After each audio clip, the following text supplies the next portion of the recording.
একটা ব্রাইডাল শ্যুটের পিছনে কি কি করতে হয় আর আমি কিভাবে এই শ্যুটটা করেছি সেটা কিন্তু সম্পূর্ণই আমি তোমাদের সাথে শেয়ার করব এই ভিডিওতে। আর এই শ্যুটের রিলসটাতে কিন্তু আমি অনেক ভালোবাসা পেয়েছি। তোমরা যারা কিন্তু এখনো দেখোনি তারা অবশ্যই আমার প্রোফাইলে গিয়ে কিন্তু চেক করে নিও। তো সবার প্রথমেই বলি যে একটা ব্রাইডাল শ্যুট বা যে কোনো শ্যুটের ক্ষেত্রে যেটা আমাদের অনেক বেশি ইম্পর্টেন্ট সেটা হচ্ছে একটা ব্যাকগ্রাউন্ড। একটা ভালো ব্যাকগ্রাউন্ড হওয়া কিন্তু অবশ্যই অনেক দরকার। তো কয়েকদিন ধরে ভাবনা চিন্তা করার পর আমি এই ব্যাকগ্রাউন্ডটা বানিয়েছি।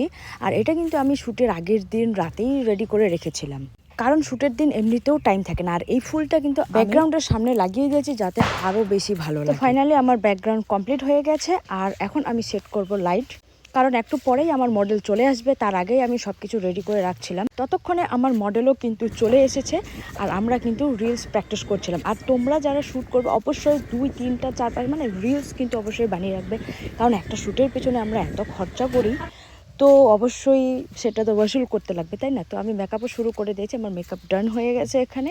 আর মেকআপের যদি তোমরা টিউটোরিয়াল দেখতে চাও তাহলে অবশ্যই আমাকে কমেন্ট করবে।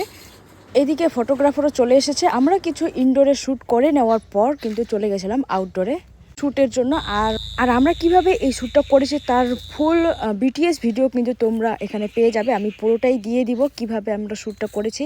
আর একটা শ্যুটের পিছনে কিন্তু শুধু একা কাজ করলে, শুধু মেকআপ আর্টিস্ট কাজ করলে হবে না, মানে সব কিছু তোমাদের লাগবে যদি তুমি প্রপার একটা রিলস বানাতে চাও। আর হ্যাঁ, তোমরা কিন্তু এই ভাইয়ের সাথে অবশ্যই কন্ট্যাক্ট করতে পারো। খুব ভালো ফটোস ভিডিওস আমাকে করে দিয়েছে আর খুব ভালো করে। আর হ্যাঁ, মেন ভূমিকা থাকে কিন্তু মডেলেরও, কারণ মডেল কিন্তু তোমরা অবশ্যই এমন একটা মডেল চুজ করবে যে কিন্তু তোমাকে ভালো পোজ দিবে।